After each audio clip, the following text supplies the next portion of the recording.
Okay, I think we'll get started now. Welcome everyone to our 2020-2021 Transition Tuesdays webinar series. This is the Steps for Successful Secondary Transition Planning, and our session today is Youth and Young Adult Driven is our topic.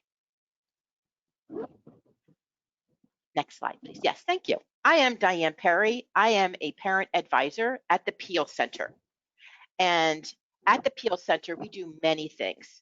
This graphic represents the 6 key strategies used by PEAL to accomplish our work. Families and youth are the center of our work, surrounded by their communities and the professionals who work with them. In my position as a parent advisor, I do a lot of the individual assistance and training for families, helping them and guiding them through the special education system, understanding their rights, the processes, and all that has to do with that. And I do want to say, before we move on a little bit more in our introductions, I wanted to give you a little bit of housekeeping. In your handouts pane, we do have lots of handouts that are downloaded there for you to see, including the PowerPoint. So feel free to go to the handouts pane and be able to download all the various handouts that we'll be referring to throughout the presentation. And now I'd like to welcome my co-presenter. Hi, my name is Michael Storr, and I work for the National Technical Assistance Center on Transition, or NTAC.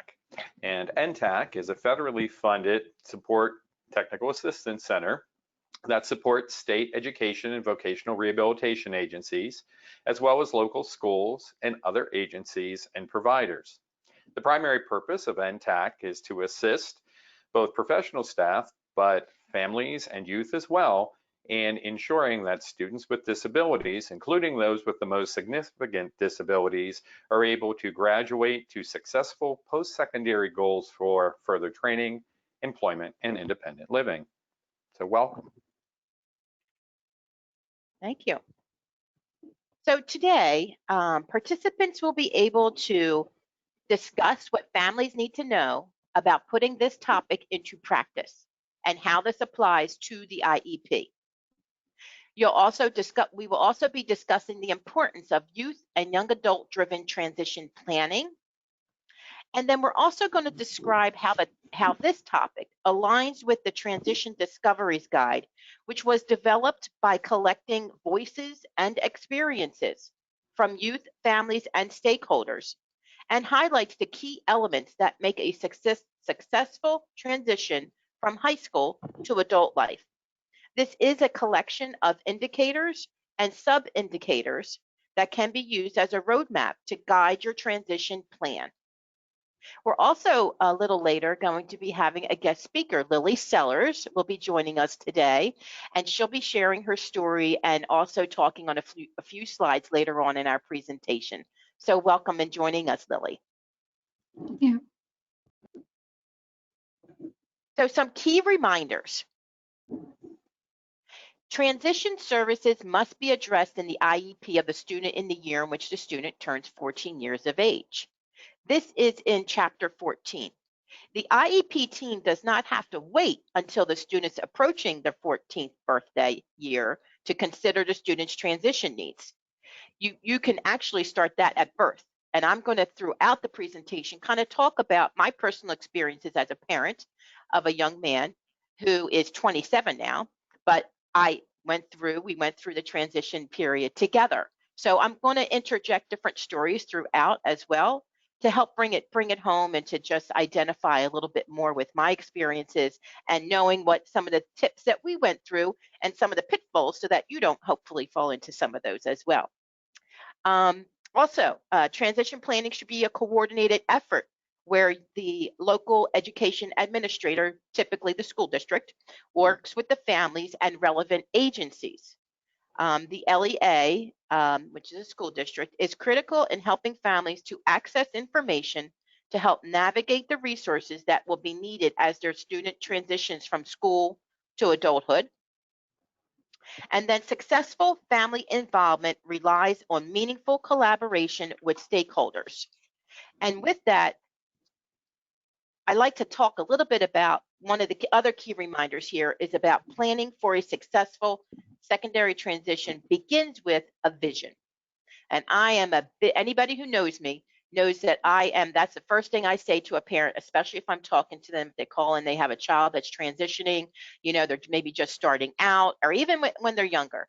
I will be talking to the families and I say, okay, so what is your vision for your child? Because you do get caught up in what's happening now with the child, what's going on with them now? Are they learning? Are they not? Then you're thinking of, are they going to college? All these different things. But what is it? What is your vision as a parent for your child? And with that, what does your child also, what is their vision? So like for us, we started very early when David was like in elementary school. I actually wrote a vision for him until he then became older and took ownership. And then he then started sharing with the team as well. And we're going to get into some of those pieces throughout this presentation and actually throughout this whole secondary transition series as well on our Transition Tuesdays. But a vision is really important. You have to really be thinking about, because it's all about school, but what else is going on in their life? You need to be thinking about, what does your child enjoy doing? Where do they like to go? What are their interests? Things like that. And you have to really, first of all, imagine it, and then you want to write it down, and then you have to actually talk about it and make sure that your whole team is aware of that as well. Okay. So to start us off here today, the secondary transition process, there's going to be 8 areas of focus as we go through this. The PEAL Center and NTAC will be presenting this together throughout, from starting now in September all the way through, I guess it's April. And it's going to be the 4th Tuesday of every month. So I do hope that, our audience today continues to join us every month from now. We will not be doing it in December, but we will be doing it every other month consecutively. And when you register, you can attend all of the webinars or just 1 or 2 or whatever you need as far as what you would like to, what your interest of topic would be. Great, thanks, Diane. So I wanted to just talk a minute about this 8-step process. And as Diane had mentioned, we're highlighting today the fact that the secondary transition process really needs to be youth and young adult driven or focused. So as we look at all the other aspects of secondary transition, as we're preparing kids to go from high school to adult life, while the other steps are really important, this really is the primary, or the main focus, is that we're engaging that young person in this process so they're preparing the best they can for their future. As you'll notice on this slide, the other 7 areas are also listed. So as we go through the rest of the year until May, these are the other topics that we'll be discussing. So focusing in on youth and young adult driven aspects of secondary transition. First, I want to look at this idea of the elements of effective transition programming. And this slide was actually taken from the research work of Dr. Paula Kohler from the University of Western Michigan. And it was really looked at as a national model, and it's something that NTAC has used, as well as our professional transition partners across the country. But it's really looked at this being a multi-phased process or component process for transition. And again, what we're really focusing on today is the importance of youth participation and engagement. And the part of youth participation and engagement, one of those primary points is having that young person prepare and participate in their individual education programming process. So attending IEP meetings, be aware of what is included in their IEP, being aware of their measurable annual goals, the goals they're working on for each IEP year, as well as being aware of and having an understanding of what they're working towards with their post-secondary goals. So to do that, it's really developing with that young person, that student, your son or daughter, an idea of themselves, a self-awareness, their ability to advocate for themselves, to develop self-determination skills, as well as leadership skills, with ultimately the focus being their ability to live independently and successfully in their communities. I wanted to next talk about this, and Diane mentioned this at the very beginning of today's presentation, the Transition Discoveries program. And Transition Discoveries was developed by collecting voices and experiences from youth, families, and stakeholders.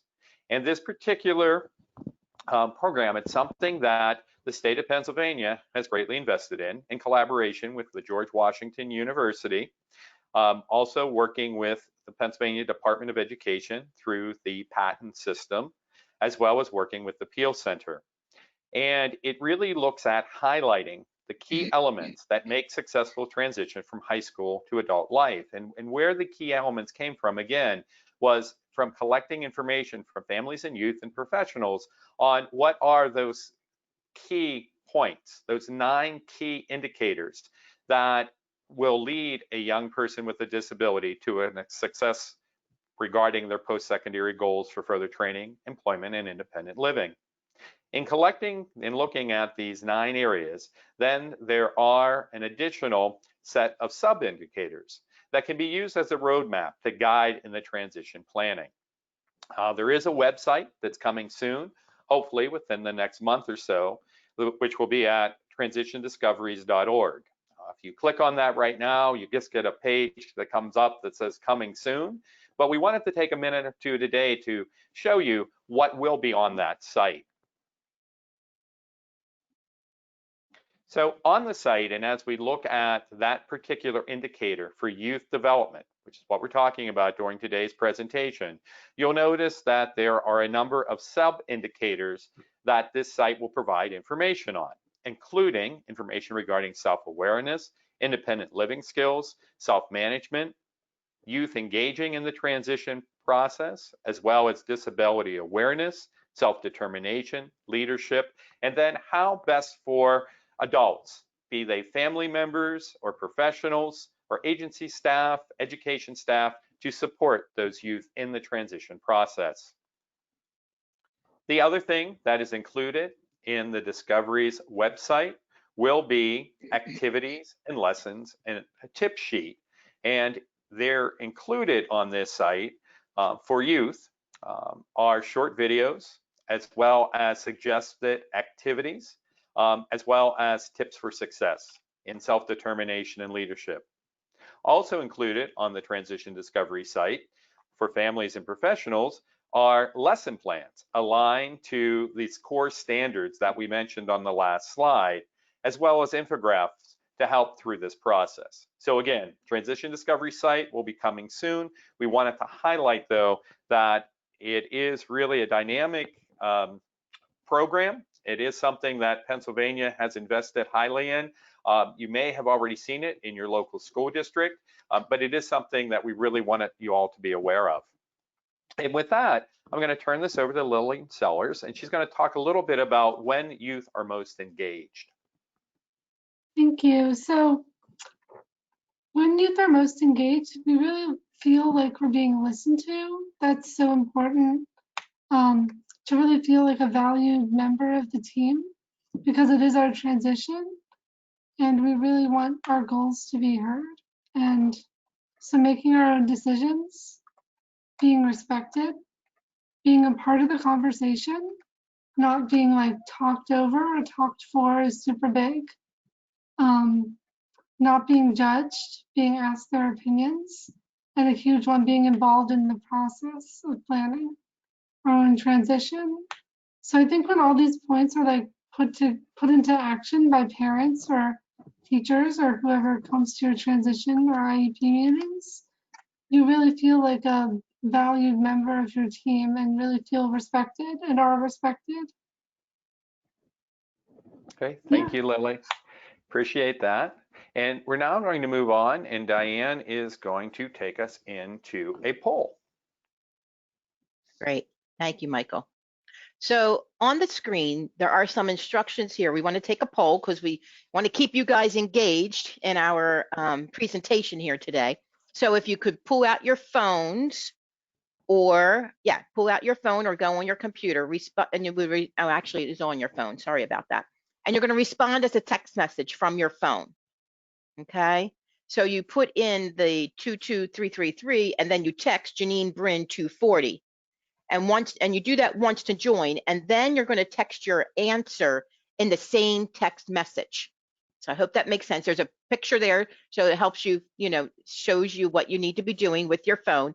Or you could go to the website if you want to go to www.poleev.com/Janine Bryn 240.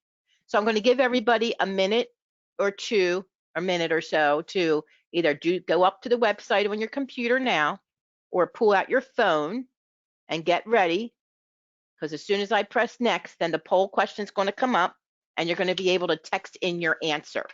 So I'll give you 1 minute to try and text all that in. I'm going to imagine me that I'm doing it, because I take a little bit of time sometimes, figuring this technology out. That might have something to do with my age, but I'm not sure. That's not true. You're only 30, Diane. What are you talking about? I know, right? Yeah. Thanks, Michael. Nope.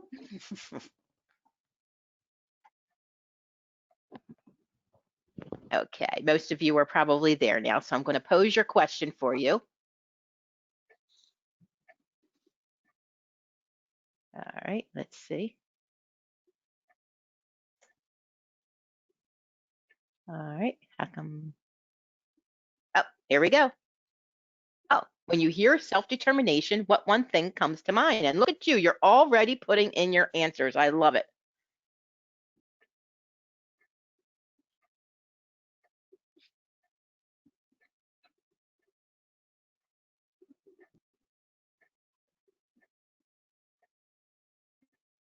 Wonderful. Motivation seems to be a really big one. So what happens when you're doing this, the more people who put in the same word, it gets bigger and bigger. Motivation, choice, independence, choice getting even bigger, and motivation. Yeah, lots of good words in there. Commitment, focusing, determined, advocacy. I love it. I love it. These are great things to think about when you're thinking about self-determination, for sure. Thank you, everybody, for participating in that.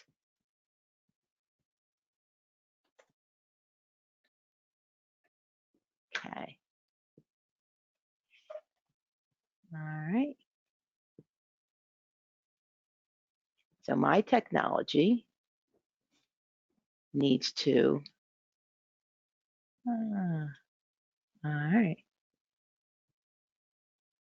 Okay, then I have to lock it. You want me to go back? I can, Diane. Oh, there you go. You got it. There we go. I got it. Thank you. See, technology, see, it's just taking me just a little bit longer. So what is self-determination? And all of those words that everybody put in, thank you for participating in that, independence, motivation, self-advocacy. I mean, all of those. But here's the actual definition in the dictionary.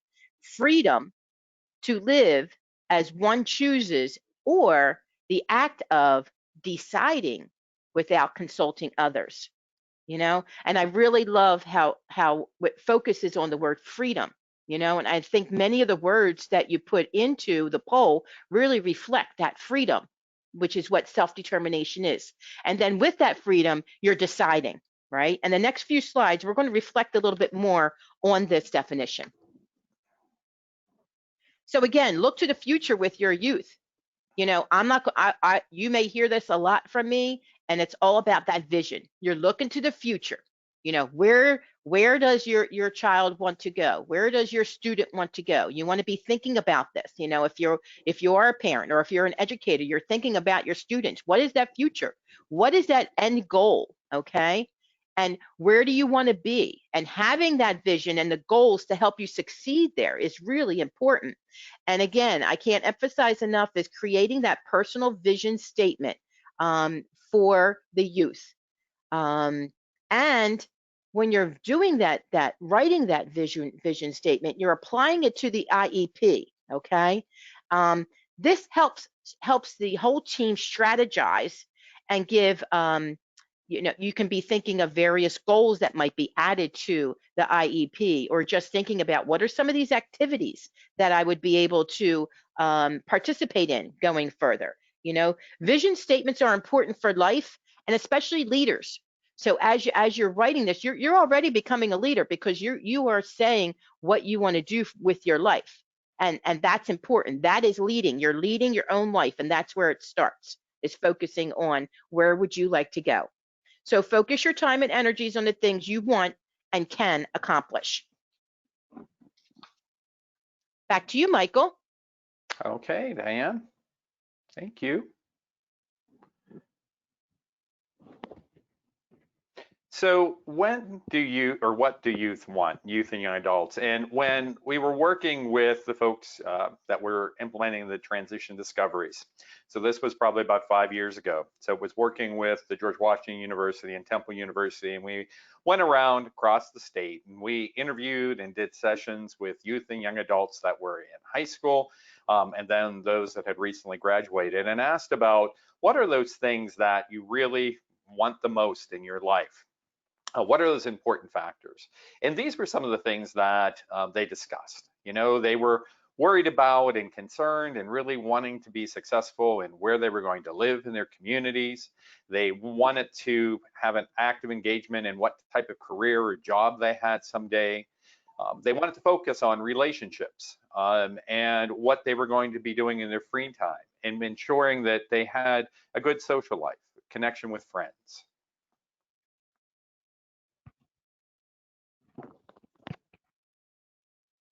So one of the things to consider also is why should youth be engaged in this leadership role? Lilly, when she was talking, was saying it's important. This is what youth want. They want to be heard. They want to be engaged. But as professionals and as family members, some of the things that we need to consider is that whole concept of nothing is done with your son or daughter, or with the students we're working without their engagement, without their involvement. And that means meaningful involvement in the IEP, as well as their own self-awareness and developing those leadership skills and self-determination. There was a young woman that I worked with a number of years ago, and she was working on her communication system that she had. And she really didn't have a real effective way of communicating until she was about in 9th grade. And then she was given an assistive technology NODCOM device. And one of the things that they were using to help her as far as a reward or a benefit when she was doing things really well were M&Ms. And when she got her communication device, she said, you know, I really hate M&Ms.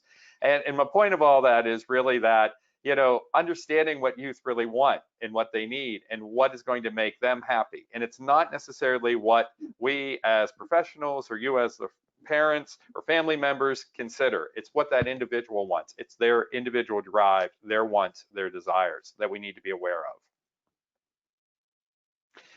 It's also important to remember that when students are in school and they're in a high school setting, they are protected under IDEA, and they are entitled to services for special education. However, when they graduate and they go on into adult life, that switches, and it becomes really then an eligibility system that they're involved with. And as part of that eligibility system, in order to receive accommodations and supports under the ADA in post-secondary settings, like in a college or university or in a work setting, the student really needs to have a good understanding of what their disability is, what accommodations and supports that they need, and then how to acquire those and who to connect with in order to receive those. So when you think back to an IEP, your son or daughter has specially designed instruction written into that IEP, those supports that are given. Does your son or daughter or the students you're working with understand what those are and why they need those things? Do they need to know how to ask for help and really what supports are most helpful to them? Diane? Yes. So letting go while continuing to support. This is actually one of my favorite slides, because this gives me the opportunity to kind of talk to other family members and to the school personnel as well, but to the other family members as far as really letting go and trusting, you know, where your child wants to go with their dreams and hopes and, you know, in their life. You know, when David was younger, there were lots of things that David said he wanted to do that I'd be like, oh God, no, please. Or, you know, does he really want to do that? You know, as a parent, I'm saying these things or I'm thinking, is that really realistic? And, you know, and I would get that all actually from the school teams too. Is that really realistic that, David wants to go to college, for example?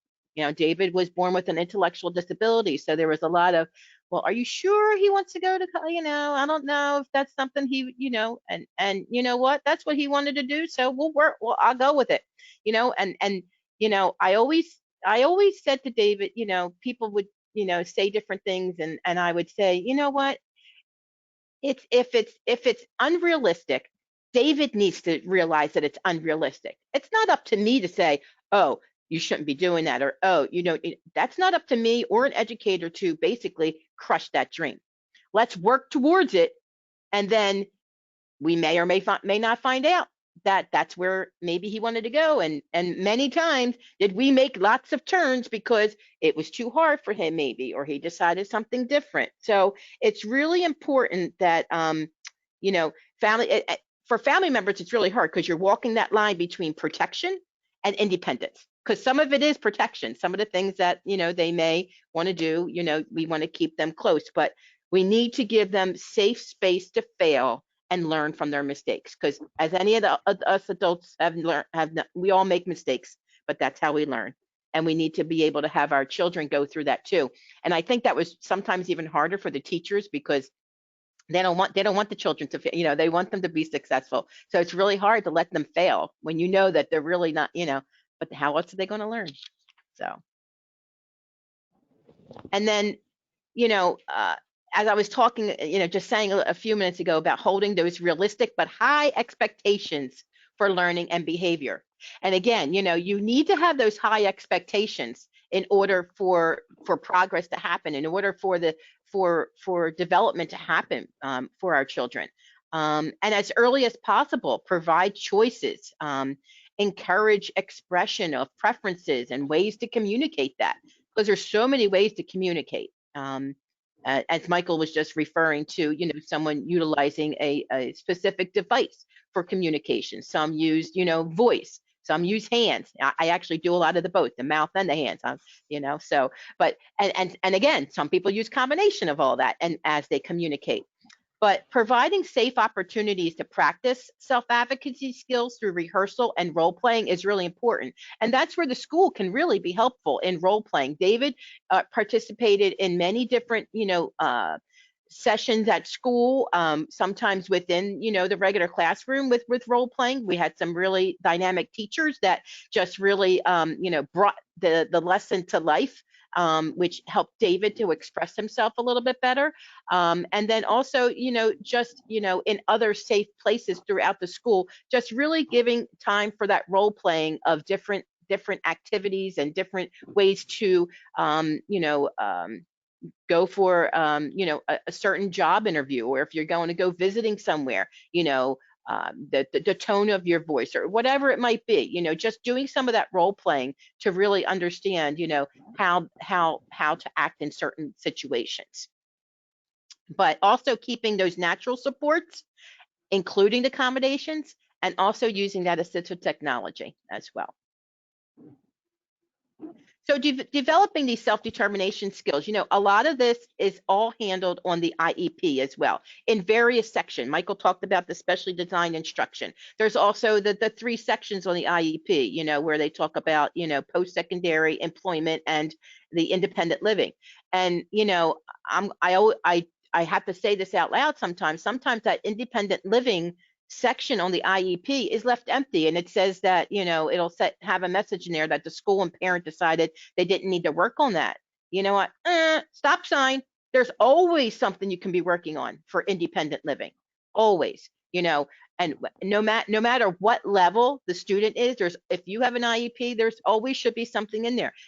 Let's think about if that person's going to college. What about, are they thinking about living on their own? What is their money management skills going to be looking like? All of these different things that could be worked on in independent living skills. You have to practice all of this self-help, because that's the goal, is for hopefully the student to be as independent as possible, and sometimes with those supports and services. Okay. And you have to participate in the planning and decision making. So that in itself is independent living, decision making. How are you incorporating an activity maybe there? Learning about your rights and accommodations. Are you understanding your disability? And when you exit the school system, you're not going to have that IEP or a lot of people to rely on. So do you understand your disability, and how are you going to be asking for that help? Do you know what kind of help you may need? And just really trying to figure out all of this, because you're transitioning into that life for hopefully some type of job or volunteer position, or wherever you're going to be going in your life for that student. So we are next going to talk a little bit about how to infuse self-determination when we're talking about the secondary transition process and looking at the IEP. And we had mentioned a few minutes ago about how important it is that youth are engaged in the IEP meeting, that they are leading that process, that they have an understanding about what they're doing in school regarding the activities they're involved with, the courses they're involved with, and that they're really driving what those post-secondary goals are. So what type of job they're going to be interested in doing, what type of additional training when they graduate from high school they'll be engaged with, and where they want to live, and how they're going to live in the community, and what supports will be needed. So as we look at this next section, first want to talk a little bit about youth participation in the IEP. And oftentimes you'll hear folks talk about, yes, youth needs to be engaged in the IEP meeting. Now, legally, by both Pennsylvania law, Chapter 14, as well as federal special education law, IDEA, it is required that the student starting in Pennsylvania at age 14 is invited to attend the IEP meeting. It's important that that young person is engaged in the IEP meeting. And some of the things that we need to discuss, though, is do you know where your son or daughter is, or your students are, in terms of their knowledge and comfort level of being involved in a meeting like an IEP meeting? What I hear back from some of the youth, the students I've worked with over the years, especially through the Pennsylvania Youth Leadership Network, is that they were really freaked out the first time I had to go to an IEP meeting. They're in this room and the principal's there, or the special ed director's there, their parents are there, and it's really, it's stress inducing, if nothing else. And they don't feel comfortable in talking about themselves and what they want to do. And, if they disagree with something, they really don't feel comfortable in saying anything about that. So it's important that students are aware of what's going to happen at the IEP meeting, but also have a really good understanding about what's in that document itself, the IEP, as well as how that affects their program for that IEP year. So the next slide that I want to share with you is a rubric looking at where a student may be regarding their participation in the IEP, in that process. So you'll notice that it starts out on the first level 1, with the student really not having any awareness. They're not really participating. They really don't know even what is included in that document. And unfortunately, I have seen students in high school, and sometimes it's really sad, but they're juniors or seniors, and I'll mention to them, oh, what's in your IEP, or do you have an IEP? And they look at me like, what in the name of heavens are you talking about? What is that?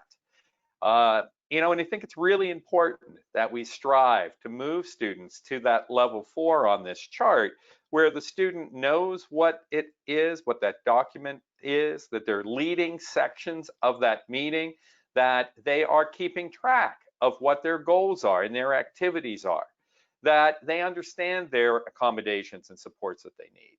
There was a young man that, again, I ran into a number of years ago, and I was talking to the students about what their disabilities were, and the student said, oh, I have dyslexia, which means I have difficulty reading and sometimes doing math, But if I use an index card when I'm reading and put it under the sentences, it really helps me. Or if I'm doing math, if I use an index card, especially with fractions, and breaks it down, it really helps me. Sometimes I use my phone and the read feature on it. If I can't read something, it'll read it for me.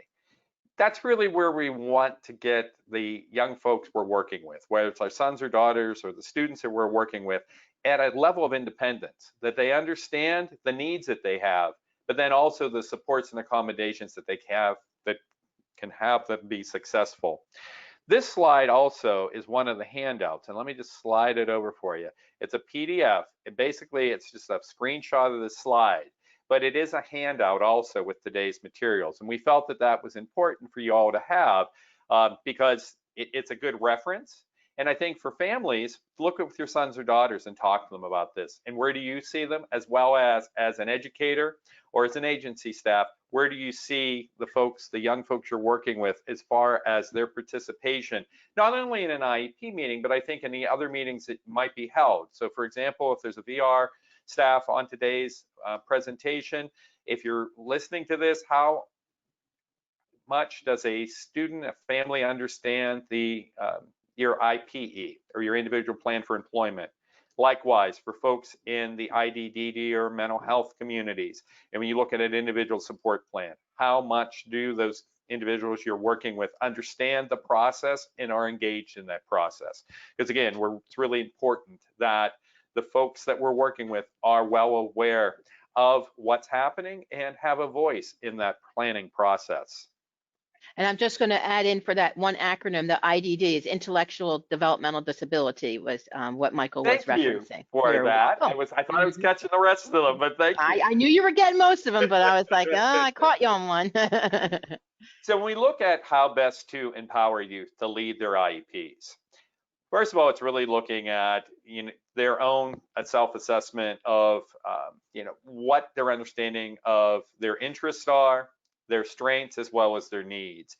And some ways that that can be found is really looking at some online assessments, but also engaging students in volunteering in their communities, engaging in activities at home and in their communities, to really give them different experiences. In school, having them involved in different activities, maybe it's a club or an organization, or in online types of activities that student might be engaged with. I know this fall, as we're starting back to school, there's so many different instructional modalities are being used across the state. Some folks are still just using at-home learning packets. There's virtual learning, there's hybrid learning, but really looking at in all those different opportunities that could exist, engaging that student in that process to see, again, how they're learning best, what they're struggling with, what their strengths are. When we're looking at an IEP meeting, really helping to support that young person to write down their ideas, to create a PowerPoint presentation of maybe, what they see as their goals for the year or the things that they really want to work on, or possibly a video, and putting that together. And that's something that can be done even with students with significant or complex needs, support needs.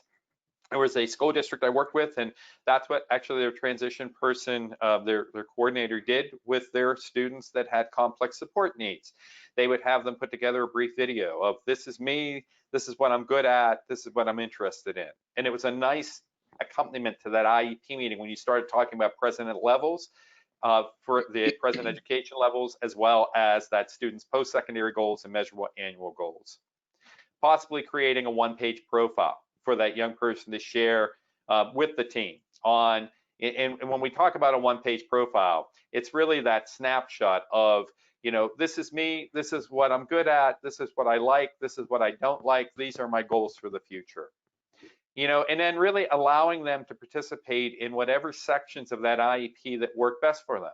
With some students, that might be the whole IEP. With some students, maybe it's just talking about the transition section, talking about what their goals are for the future and what they're interested in doing. And starting early.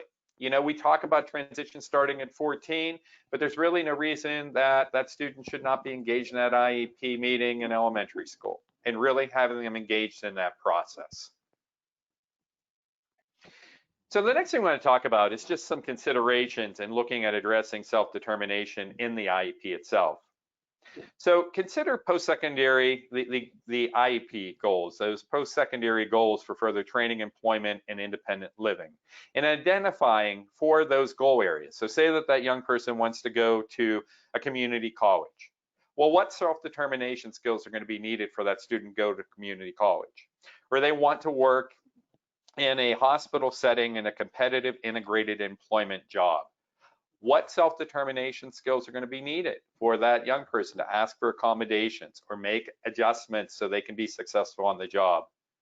Likewise, if the student is looking at independent living in the community with or without supports, again, what type of skills does that student need? So for example, if the student does require a personal aid, an assistant to help them with personal skills, activities for daily living skills.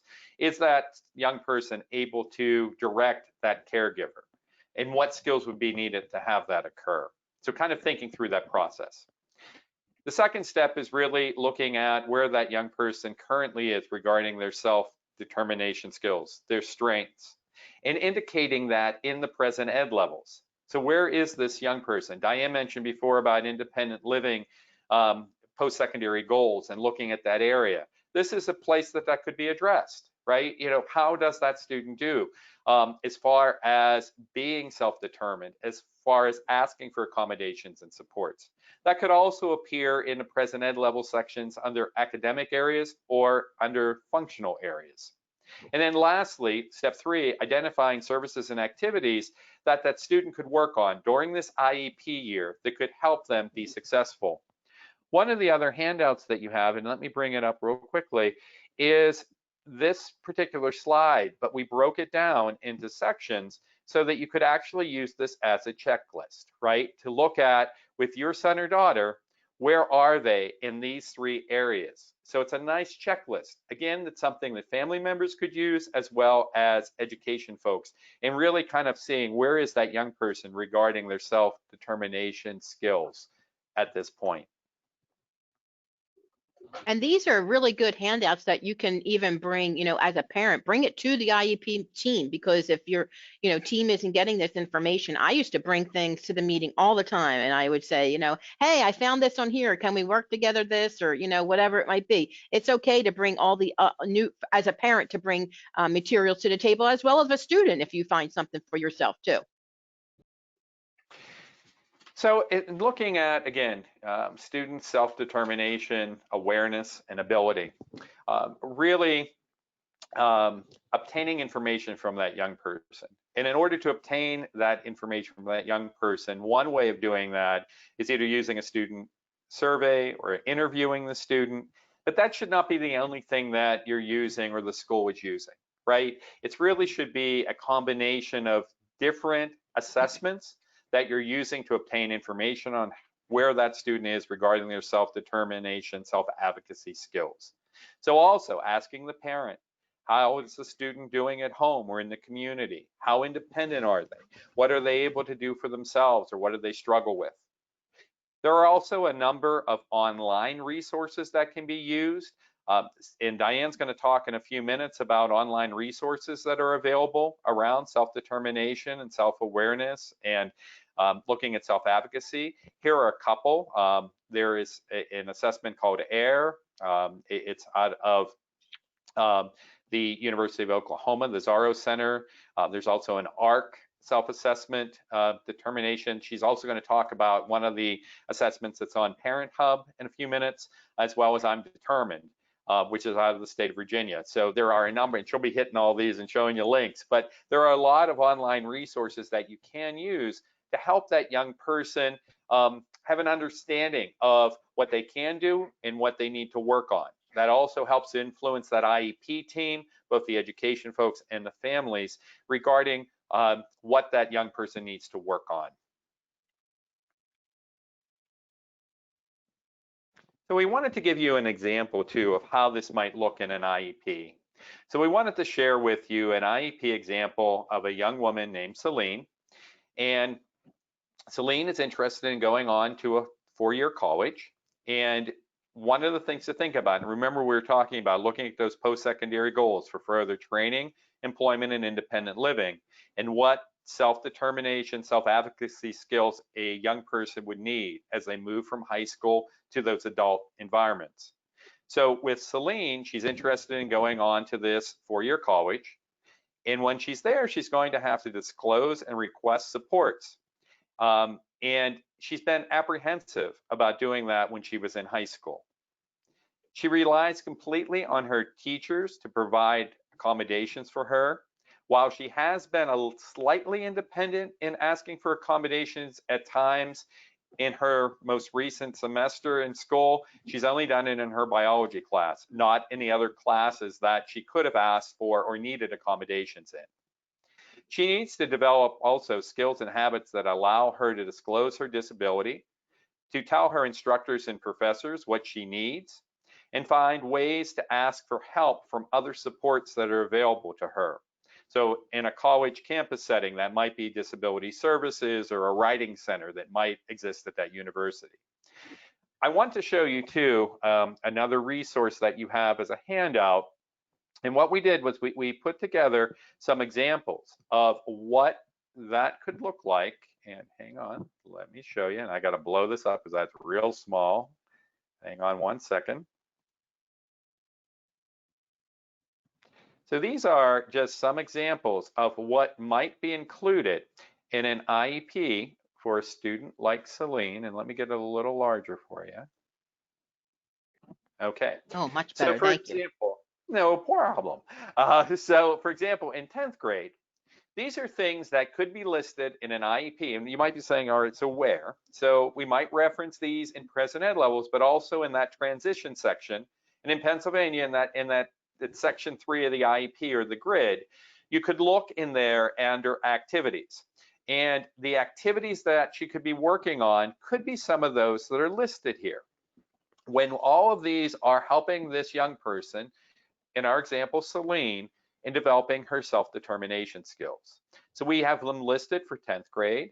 Then we go down and we list some additional examples for 11th grade, including having her review a resource that was put together by the National Collaborative for Workforce Development for Youth, or NCWD. It's called the 411 on Disability Disclosure. And it's a pretty dense, pretty thick workbook on self-advocacy, self-determination, but there's great activities, there's great materials in that. Also having her to develop a list of effective accommodations that she needs to be successful. And I think that's the other important thing. Sometimes when we look at an IEP or I'm reading an IEP, it might have 4 pages, literally, of accommodations, right, that are used. That really specially designed instruction that's used for a student. 4 pages is probably not what that young person actually needs to be successful in a college setting. What I'm getting at here are, what are those 2 or 3 things that are going to be most crucial for Selene in this example to be aware of, to ask for? You know, it may be additional time. It might be having time to go to the writing center. It might be, asking for enlarged print. Whatever those things are that she's going to need to be most successful based on her. And I think the other important thing to mention is these are individual accommodations and needs that that young person, that student needs. It does not be the same. It's not the same for every student or young person with a disability. The other thing that then we list are some examples for grade 12, including visiting the campus or campuses that Selene would be interested in going to school, talking to those disability service coordinators. And for this fall, for example, it's tough to do that given the pandemic that we're living through. So going online, talking to people virtually, doing Zoom meetings with those colleges and universities, as are really everything that's listed here. You know, if your son or daughter are involved in just strictly online learning, looking at ways to talk to the teachers that they're engaged with. Again, still talking about accommodations and supports that they may need. So again, that is a handout that we provided for you with just some examples that you could find useful. With that, I'm going to turn this over to Lilly Sellers. Sorry, Lillian Sellers. And just a quick intro. Lilly is a current high school senior at the Boiling Springs High School in South Middleton School District. She's also enrolled in a dual capacity at Harrisburg Area Community College, and she is on our governing board for the Pennsylvania Youth Leadership Network. And with that, I'm going to stop talking and turn this over to Lilly. Thank you. So I have a disability that is central course disease, so I am a full-time wheelchair user. So I'm sort of used to like navigating a world that's a little different, and overcoming different obstacles. So I've been used to taking on my IEP meeting for a few years now, a lot of years now. And it's really been a whole journey for me to get up to this point of being comfortable with leading my own meetings and like talking to my teachers about what I need. I used to think my teachers were against me and I was like scared to ask for help when I needed it, but they're really there to like help me is what I realized. I always felt awkward if I needed to ask for notes because I couldn't write as fast as my peers. But I really learned to start speaking up and asking questions. I would feel so lost in my IEP meetings, and I would just sit there in confusion. And when I started to learn to gain more independence, I had to ask questions and speak up. No one was going to look inside my head and kind of see what I was feeling. So I think one of the most important points they talked about before was thinking about your own personal goals and sharing them. Because no one can really help you get to where you want to go if they don't know. So it's really having that conversation with your parents, first of all, will help you get more comfortable with talking to people about your transition. So my mother in particular always sort of let me do my own thing. She always told me to go see my teachers, even when I was scared. When I was be like, why is this happening? Why can't you just send an email? Why do I have to do this myself? But I'm really thankful she did that to me and gave me that independence, because now I'm not as scared to go talk to my teachers on my own, because I know no one's going to be there next to me in college or the workforce to advocate for me. I'm the only one that can do that for myself. So the next point in my transition that I'm doing right now, and I'm trying to still get comfortable with, is searching for colleges, looking at what accommodations there are, speaking to people in the Office of Disability Services, looking at how accessible their campuses are. And I know I still feel kind of lost with this, but everyone I've talked to is, even my friends that don't even know what an IEP is. We all feel lost, we're all in the same boat. But there's so many resources out there to see what colleges have, and you can always ask questions. You can always shoot an email, ask for a meeting. People have been so nice and accommodating. But really speaking up and learning to just ask questions has been huge for me. When I started to gain independence as I went into high school, and I joined more clubs that really helped me open up, and joining, for example, PYLN, the Pennsylvania Youth Leadership Network, has been huge for me. I'm actually their intern this year. I have quite a different schedule, and I think being okay with having a different schedule than everyone else is huge. I've always done things a little differently. So really seeing what's out there, there's so many more options than there were a few years ago, and especially with this year in online classes, you can kind of form your schedule to be a little different. And I think that's good. Different is good, because things are a little different in college too. Schedules aren't back-to-back classes. But yeah, so feeling okay with asking questions and That's great. No, really thanks. being Yeah, at that's the really head of great. your IPs Mm-hmm. Just what I Lily, want to can you say. talk a little bit more about the Pennsylvania Leadership Network for maybe like some of the educators that might be on the call? Is that something that, the school can get students involved with, or how would that work? Of course. So we run affiliate groups across the state, and you can start one at your own school or find one near you. And I believe our website is pyln.org, and you can go there, see what we have. If you have a youth that's super engaged and wants to grow their leadership skills, you could apply to our governing board. That's what I'm on now. That really helped me open up more, and being an intern for them has been great too. Really helping me with my skills in speaking like I am right now. Going to meetings for them has really helped me open up to talking at those. Because sometimes, especially now, we don't get a lot of opportunities to speak face to face. So I think really growing those skills will really help you in the long run, especially in senior year in college when you have to take on even more, um, like even more at the head of your transition.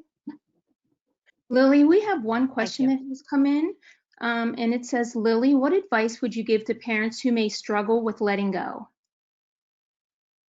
Um, I know my own parents have struggled with that, but they really have helped me let go. I think it's seeing that you can't always be there right next to us, like in college, in the workforce, after post-secondary education.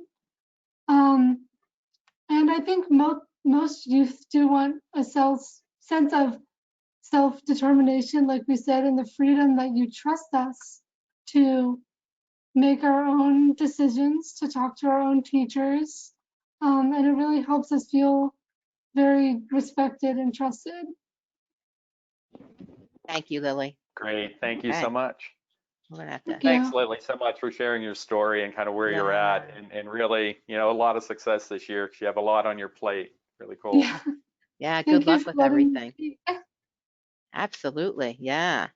So we're going to start to wrap it up a little bit more here with some reminders and resources for everyone. Here's just some of the reminders. Even with the best plans, lives change. And boy, 2020 has taught all of us that this year for sure. So adjust your plan as you need, change with your time. And remember, you're not alone in this process. Use all the available resources and always ask for help. Just like Lily said, she's asking for help now and getting those results and really seeing that there's people out there that's going to help you. So, and it's really important to do that. And of course, NTAC and PEAL Center is here for you to help and guide you through that. But the next couple of slides, I'm going to be sharing some resources pretty quickly with you. Just, some of the things that, it's always good to have some of the basis of the law that's out there and what has given us our rights. So like the American with Disabilities Act, you may or may not, if you really have a hard time getting to sleep at night, this might be some good documents on here that'll help you fall asleep. But it is important because that ADA Act, opened up so many doors for so many people with disabilities.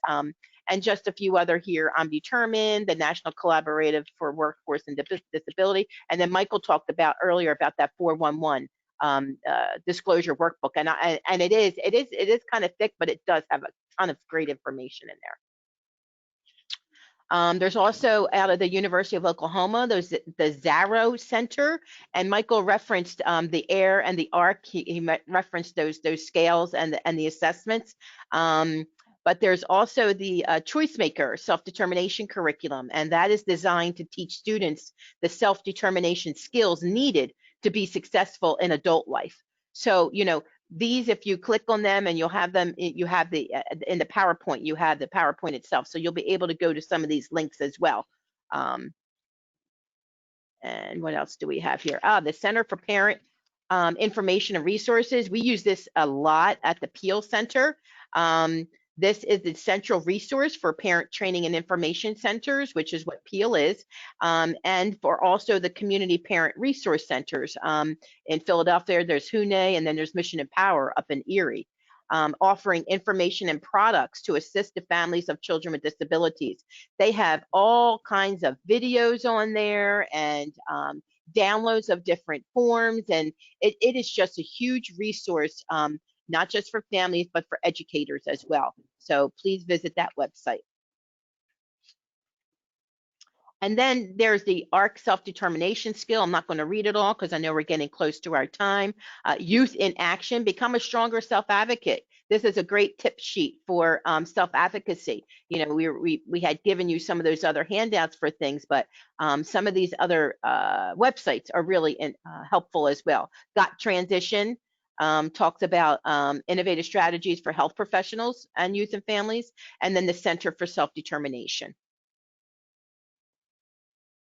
And again, our next session will be October 27th, and our highlight for October is outside agencies collaborating with schools and families. And again, we'll have another special guest that will join us from a certain agency. We're not sure who yet, or actually we do, but it's a surprise. So make sure you stay tuned, because who we have as our next guest is an amazing young lady who also has walked the journey, but has worked really collaboratively with a lot of resources for schools and families. So stay tuned for October. And just as a reminder, NTAC does invite you to look on our website, which is transitionta.org, as well as engage with us on social media. And you can see on this slide, we have a number of different ways to connect in social media on Facebook and on Twitter, Pinterest, and Teachers Pay Teachers, or you can send us a message directly at our email at the University of North Carolina. And So I wanted PEAL to let Center. you guys, Oh. I'm sorry, I wanted to let you guys know there are many thanks coming in for Lilly sharing her story. People are finding it very inspiring, and they will definitely reach out and ask more youth to join their meetings. Excellent. I love to Wonderful. hear that. And then just to finish up here, the PEAL Center, you can visit our website as well. And if you need to register or share the information about getting registered for our next series, feel free to just go to our website, PEAL Center /Transition Tuesdays. We have our own page there for you to register. And we thank everybody for joining us today. And we look forward to having you over the next couple months.